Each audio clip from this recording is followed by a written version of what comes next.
সেই এটা একটা এমসিকিউ করাবো একটু পরে। আচ্ছা, ইউক্লিডের স্বীকার্য, এখান থেকে এমসিকিউ আসতেও পারে। একটা ছোট্ট বিন্দু যার দৈর্ঘ্য মাপা যাচ্ছে না, যার প্রস্থ মাপা যাচ্ছে না, ওর তল কয়টা? সেই এটা একটা এমসিকিউ করাবো একটু পরে। আচ্ছা, ইউক্লিডের স্বীকার্য, এখান থেকে এমসিকিউ আসতেও পারে, নাও আসতে পারে, বাট আমি প্রেফার করব এটা তোমরা পড়ে যাও, কারণ এখান থেকে স্কুলের থেকে বা স্কুলের পরীক্ষাগুলোতে এমসিকিউ আসে। ওকে, এবার খেয়াল করো, ইউক্লিডের 5টা স্বীকার্য আছে। তো ইউক্লিড সাহেব কি বলছে যে একটা বিন্দু থেকে অন্য একটা বিন্দু পর্যন্ত একটাই সরলরেখা আঁকা যায়। এটা বুঝি, সিম্পল জিনিস, হ্যাঁ, কঠিন কিছু না। এই ধরো একটা বিন্দু, এই ধরো আরেকটা বিন্দু, ঠিক আছে? এই দুইটা বিন্দুর মধ্যে তুমি সরলরেখা কয়টা আঁকতে পারবা? তুমি খেয়াল করো, তুমি এই বিন্দু থেকে এই বিন্দু ধরে একটা সরলরেখা আঁকলা। আচ্ছা, এখন বলো তো, এই সরলরেখাটা বাদে আর কি সরলরেখা আঁকা যায়? যায় না। এখন একটা কুইজ নেই। কুইজ হচ্ছে দুইটা বিন্দুর মাঝে বক্ররেখা কয়টা আঁকা যাবে? দেখি তো, বক্ররেখা কয়টা আঁকা যাবে? আবির টিজার বলতেছে নির্ঝর বলছে ইনফিনিটি,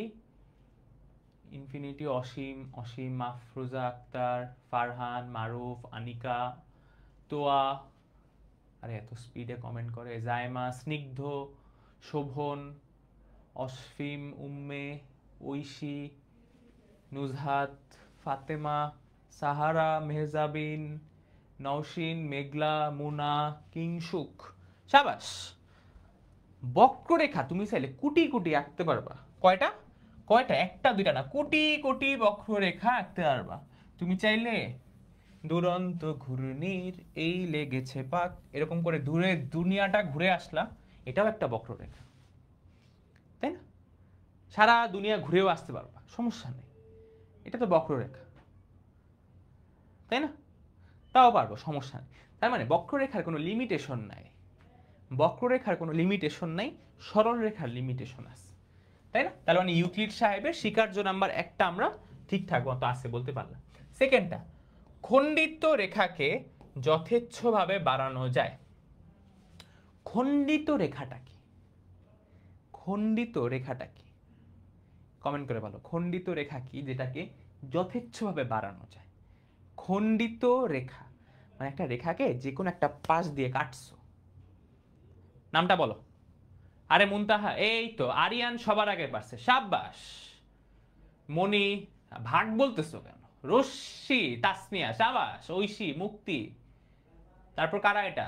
প্রতিভা, মুবাশিরা, কাজী নাফিসা, নওশিন, আফিফ নামটা একটু সুন্দর করে লেখ রে বাবা, তো পড়তে তো আমার ঘাম ছুটে গেল। মাইশা, প্রকৃতি, ফুয়াদ, সাবাস। এখানে কার কথা বলা হচ্ছে? এখানে রেখাংশের কথা বলা হচ্ছে, ঠিক আছে? খণ্ডিত রেখা মানে রেখা যে কোনো একটা প্রান্ত আমি খণ্ডন করছি, দুই প্রান্ত খণ্ডন করলে তো কি হয়ে যাবে?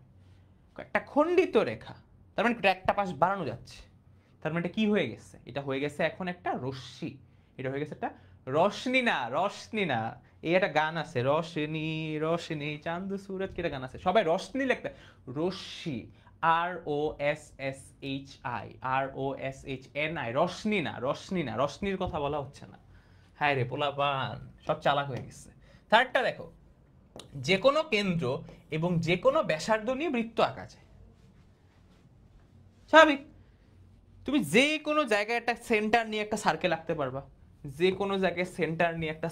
পারবা, কোনো অসুবিধা নেই, যা ইচ্ছা করতে পারো। তার মানে এটা নিয়ে আমাদের বুঝতে পারা নাই। সকল সমকোণ পরস্পর সমান। এখন তোমাদের সবার কাছে একটা প্রশ্ন, সমকোণ আমরা কত ডিগ্রিকে বিবেচনা করি? 100-কে নাকি 100 থেকে 10 কম?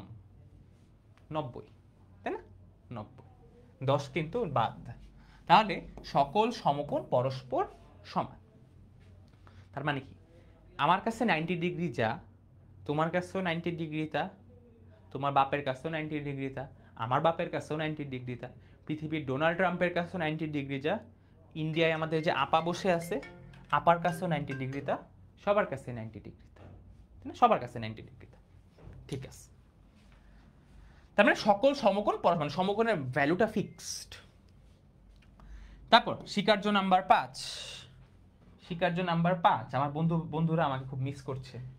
দেখো, একটি সরল রেখা দুইটি সরল রেখাকে ছেদ করলে, আবারও পড়ো, একটা সরল রেখা যদি দুইটা সরল রেখাকে ছেদ করে এবং ছেদকের একই পাশে অন্তস্থ কোণদ্বয়ের সমষ্টি দুই সমকোণের চেয়ে কম হলে রেখা দুটিকে যথেচ্ছভাবে বর্ধিত করলে যেদিকে কোণের সমষ্টি দুই সমকোণের চেয়ে কম সেদিকে মিলিত হয়।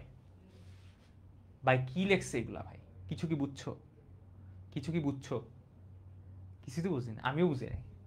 চলো আমিও তো বুঝি নাই, তুমিও বুঝো নাই, কেউই বুঝি নাই, কিছুই বুঝি নাই, আমিও বুঝি নাই। আমরা একটু বুঝার চেষ্টা করি। এই যে লাইফে যখন এরকম দেখবা যে কিছু বুঝতেছো না, ছোট করবা। ডিভাইড অ্যান্ড রুল একটা কথা আছে, ডিভাইড করবা, ডিভাইড করতে শিখো আস্তে আস্তে। একটা সরল রেখা, ঠিক আছে, আমরা একটা সরল রেখা আঁকি। কি আছে জীবনে?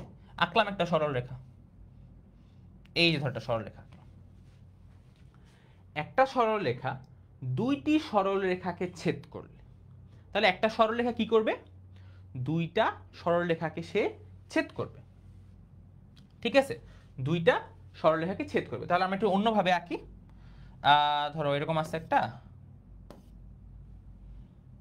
রেখাটা লম্বা করে আঁকি।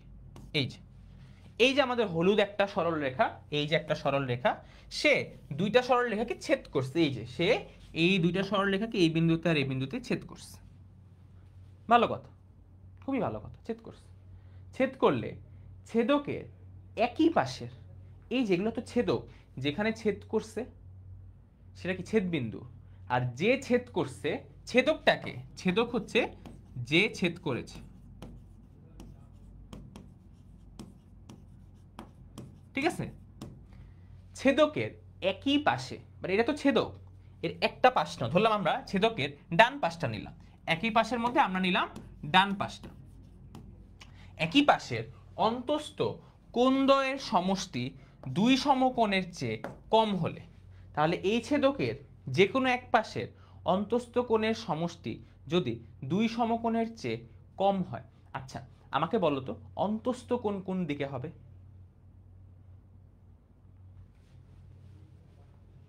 অন্তস্থ কোণ, ভিতরের কোণ, ঠিক আছে, ভিতরের কোণ মানে যেদিকে যে ভিতরে অ্যাঙ্গেলগুলো আছে, আমি আঁকছি একটু বাঁকা করে তোমাদের বোঝানোর জন্য।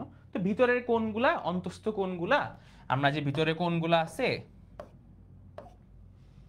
এই যে ভিতরের কোণগুলা, অন্তস্থ কোণগুলা, অন্তস্থ কোণগুলা, এই ভিতরের কোণগুলা সমষ্টি দুই সমকোণের চেয়ে কম হয়। এগুলা এই যেটা ছোট ছোট কোণ না, এরা অবশ্যই 90 ডিগ্রির চেয়ে কম। তার মানে এর সমষ্টি 180-র চেয়ে কম হবে। আরেকবার বলি, এই যে ছেদকটা, ছেদকের যে কোনো এক পাশে, আমি ডান পাশে নিলাম, ডান পাশের এই দুইটা অন্তস্থ কোণ, অন্তস্থ কোণগুলা আমি ইচ্ছা করে একটু ছোট করে রাখছি যেন তারা 180-র থেকে কম হয়। দেখো দুজনের একজনও কিন্তু 90 না, দুজনের একজনও কিন্তু 90 না, তার মানে এদের সমষ্টি অবশ্যই 180 হবে না, 180-র চেয়ে কম হবে। দুই সমকোণের চেয়ে কম হলে রেখা দুটিকে যথেচ্ছভাবে বর্ধিত করলে, এটার অর্থ কি? অর্থাৎ আমি এটাকেও ইচ্ছা মতো বাড়াতে পারবো, আমি এটাকেও ইচ্ছা মতো বাড়াতে পারবো। যথেচ্ছভাবে বর্ধিত করলে যেদিকে কোণের সমষ্টি দুই সমকোণের চেয়ে কম সেই দিকে মিলিত হবে। এখন জিনিস খেয়াল করো, এই ডান পাশটাতেই কি অন্তস্থ কোণগুলা 90-এর চেয়ে কম বা 180-র চেয়ে কম। এখন এই বরাবর আমরা যদি এই রেখাগুলাকে বাড়ায় দিই, যথেচ্ছভাবে বর্ধিত করি, এরা কি একটা পয়েন্টে গিয়ে মিলিত হবে না? এরা কি একটা পয়েন্টে গিয়ে মিলিত হবে না?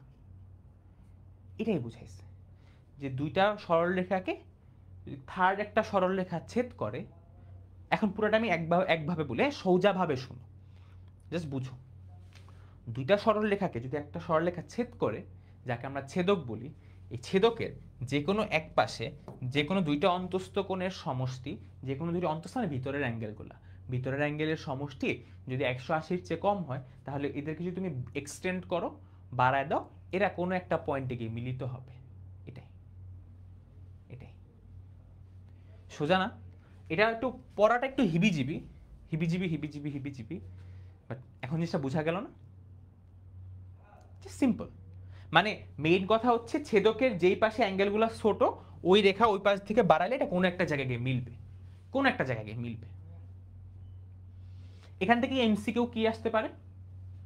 এই যেটা 2 সমকোণের চেয়ে কম, এমসিকিউর জন্য কিন্তু এই লাইনটাই ইম্পর্টেন্ট। এমসিকিউর জন্য এই লাইনটাই ইম্পর্টেন্ট। অন্তস্থ কোণদ্বয়ের সমষ্টি 2 সমকোণের চেয়ে কম, এমসিকিউ আসলে এই লাইনটার উপর বেস করে আসতে পারে। ঠিক আছে, ওকে। আগে এরপরে পৃথিবীর সবচেয়ে সোজা জিনিস আমরা শিখব,